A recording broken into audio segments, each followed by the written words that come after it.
Hello, I'm Siddhika Sahanmavi Kramasekara. So today I'm going to talk about the poem Go and Catch a Falling Star by John Donne. So, what do you think about the poet John Donne? Yes? Yeah, actually, John Donne is a very important poet in our English literature because he wrote poems with a very much different kind of things he uses his poetic language to figure out different things. So he was different from ordinary poets in that time period. Yes, so he was a metaphysical poet. So metaphysical poets usually write poems which talks to your mind and your heart. So this is also like that poem.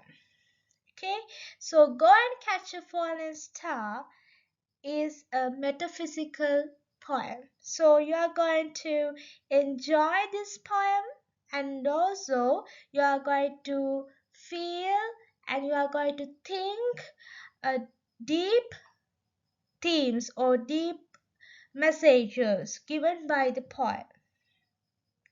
So here you can get a slight idea about this whole poem.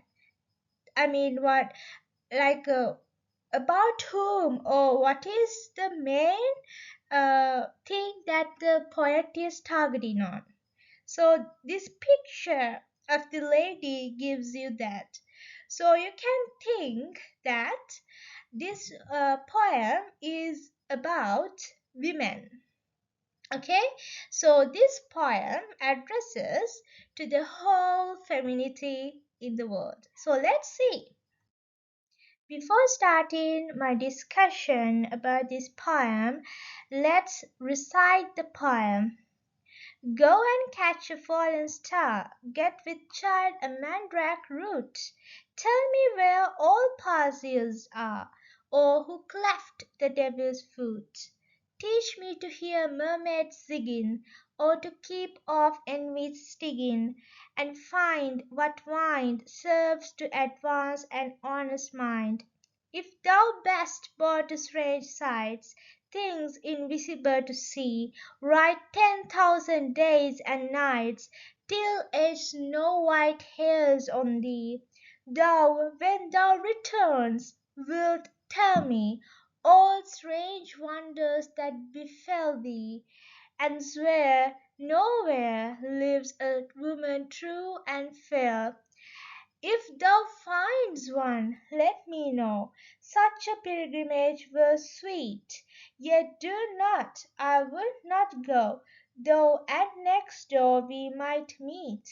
Though she were true, when you met her, at last till you write your letter, yet she will be false ere I come to two or three. So, the first stanza. So, you can understand that there are three stanzas in the whole poem. So, now we are going to discuss the first stanza. Go and catch a falling star, get with child a mandrake root. So, what you can understand about the tone of the speaker? Yes? Yeah, it's very direct and it's very somewhat rude. We can say the poet uses authoritarian tone.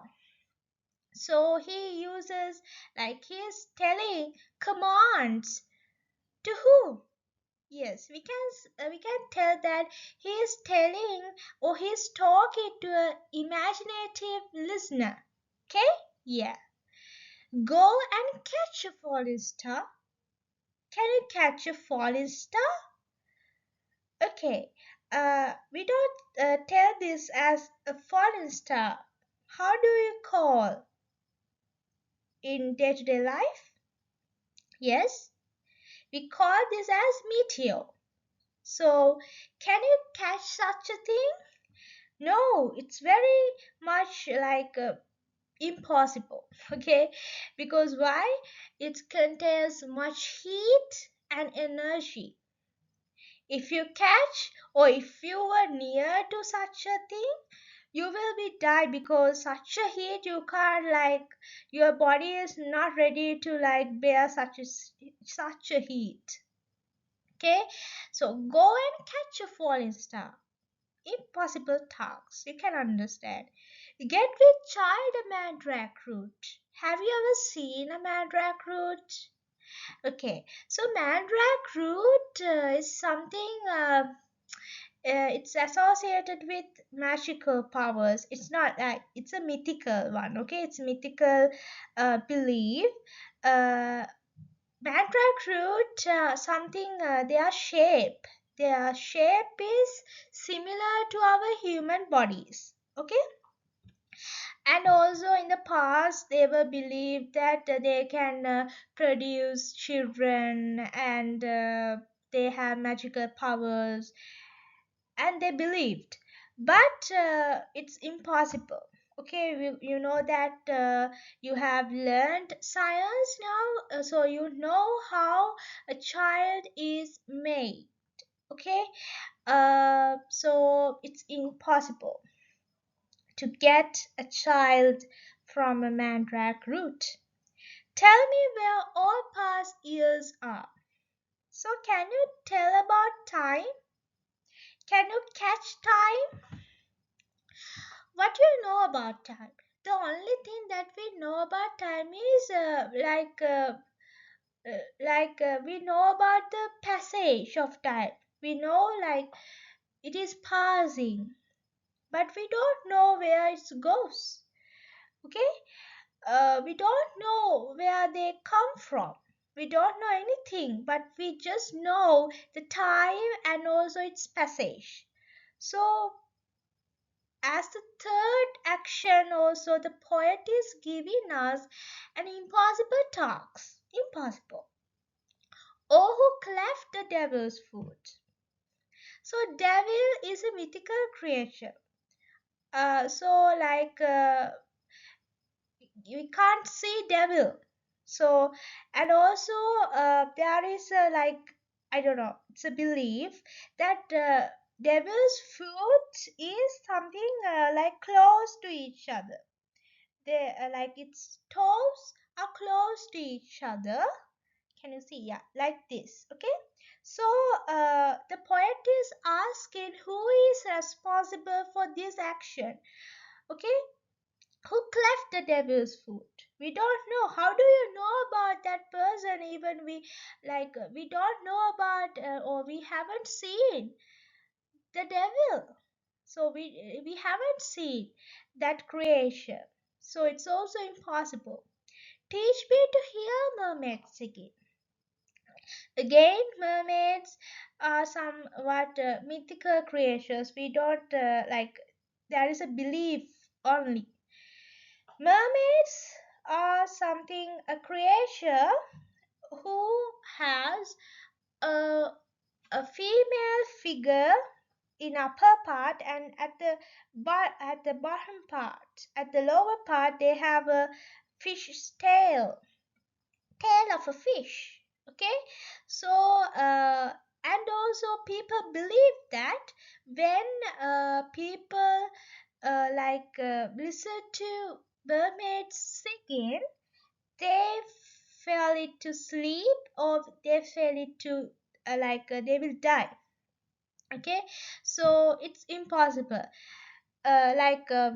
We haven't seen real mermaids in the world, so how you can like hear such singing, and also when you hear such singings, also you will die. Okay, or who keep off enemies stinging. So here the poet has used archaic English, that means old English. Envy means jealousy. Okay, jealousy. So here the poet is asking can you stop? Okay, stop the jealousy. Like stop the jealousy between people. Can we do that? No. Jealousy is all around us. All around us. Uh, it's like unstoppable force in our body. Okay, so we can't stop the jealousy. Again, impossible task. And find what find here? This word uh, wind. So okay, this word wind.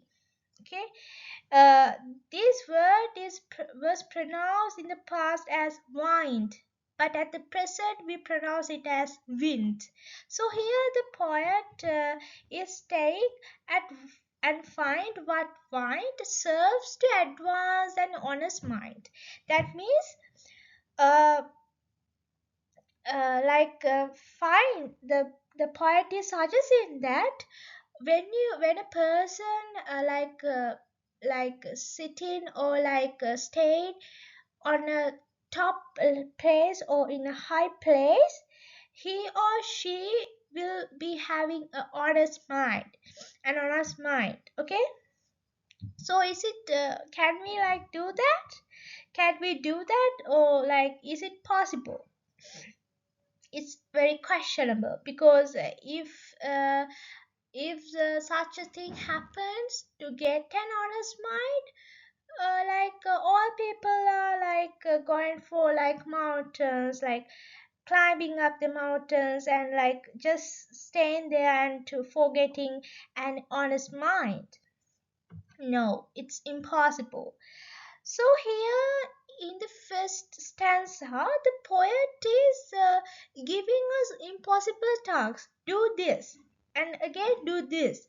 Do another thing. Those all actions are impossible. Okay, and as readers, we get curious that why is this poet is asking such impossible like tasks from the readers. Why? There must be a great reason. Okay, because we can say that if a question like varies much like these impossible like tasks, that means the reason must be like very strong one. Okay, if a question is simple, the answer should be also in a very simple one. I don't think like that, but here can you understand like uh, from all the actions we can see the impossible nature. So here the reason also should be something strong or like unbreakable reason. Okay, so let's see what that reason is. Moving on to the second stanza. Yes, if thou best born to strange sights. Here, the poet is asking from us to imagine that you are a visionary who can see ordinary things, like who can see the world in a strange manner. Okay, things invisible to see. There, if you become a visionary, you can see invisible things in the world. Write 10,000 days and night. Being a visionary, you must write a long journey. Okay, 10,000 days and night suggests a long journey. Till age no white hairs on thee. Snow white hair is symbolical because it symbolizes the old age. Yes, surely, if you are like going on a very long like journey, you will like you will getting old. Okay, you will be getting old by the time. Thou, when thou returns, will tell me. Yes, if you like when you return, let me know all strange wonders that befell thee. all strange sights, all strange situations, all strange experiences that you that happened to you, uh, that you have seen. Okay, yeah, and swear nowhere lives a woman true and fair. So this is the final argument that the poet wants to convey from the whole poem. That means this is the final, this is the reason for all things. Nowhere lives a woman true and fair. If you find a woman with with a very much beautiful figure, that means that the lady is not truthful. But if you find a lady with not very much pleasant figure, uh, not very much beautiful, not very much beauty, yes, she will be truthful. That is the argument. So I earlier said to you, this is a metaphysical type of poetry, and these poets don't tell a thing in a very descriptive manner, but they give their opinions, ideas through a very much logical order. He proves. Okay, he finally proves. Okay, yes. In the first stanza, he suggests that he suggests the impossible nature, and in the second stanza, at the beginning, he suggests what? Strangeness. Okay, and the difficulty. Yes, he emphasizes the difficulty, and impossibleness and difficulty both combines, and it suggests that it's very impossible and it's very difficult to find a woman true and fair. That's the argument. See how much he is very logical. Okay, he's very much logical, and also uh, he is very much giving his ideas in a very uh, reliable manner. We can rely, because why? He gives the reasons, he gives with real life situations or something, like we can understand. Okay, yes. Yes, the third stanza.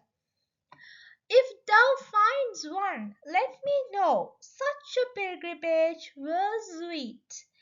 Yet do not, I would not go, though at next door we might meet. If thou finds one, I told you earlier, metaphysical poetry, it is very amazing, okay, because they don't end the poem in a very much with questions for our mind, because he they uses the methodical and logical order in their poems. So here again he completes, he gives the answer uh, for another question. If thou finds one, that means if somebody finds such a true and fair woman, let me know. Yes, you must inform me. Okay, such a pilgrimage was sweet. That means uh, you are you are meeting, or you are yes, uh, you are going, or yeah, you are going to meet that girl, so that one is very much sweet. Okay, and it's very sacred, because pilgrimage already always connects with sacred sacred things. Okay, so that the girl should be very much sacred, because she is beautiful, and also she is truthful. Yet do not, I would not go. That means uh, if that that lady is there, if such a lady is there, I will not go. Though at next door we might meet. Uh, like though she is staying at my next door. No, I will not go, because why? He suddenly changes his mind. Though she were true when you met her, and last till you write your letter, yet she will be false. Here he gives the reason for not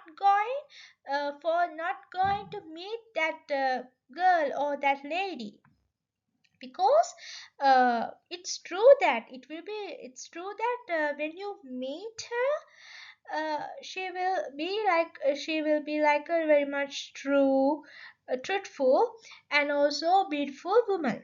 But when you write your letter about that lady, for the like for that moment, uh, in a very short time, that lady will be changed. Okay, she will change to a false woman. Okay. Oh, I come to 2 or 3. That means when I come there, she will be like surrounded with 2 or 3 men. So here is the end of the poem. So what you can think about the poem? Yes. Yeah, the whole poem is very argumentative. Okay, argumentative, and also very logical, and also very methodical. He proves each point uh, by using logics. Yes. And also, what you can think about the theme is it's mainly about love. Okay, the deceitful nature of love. We can't the poet is highlighting the unreliability, unconditionality of love. Okay, yes, the fakeness, the deceitful nature of women. Second thing, and what else? Yes. Yes, and also very hypocritical. We can say like that. Very hypocritical nature of women. Yeah, all from the whole point you can understand this is a like criticism. This is a criticism against women done by John Donne. Okay, he is like from the beginning to the end, he is criticizing. Even at the point he finds a true and fair woman, he refuses it. Okay, so you can see the straight forward thought, or like the strict thought that was in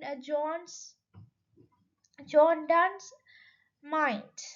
Women are not like true and fair women cannot be found in the world. So that is the main idea of this poem. So hope you like get something about this poem, and thank you for listening.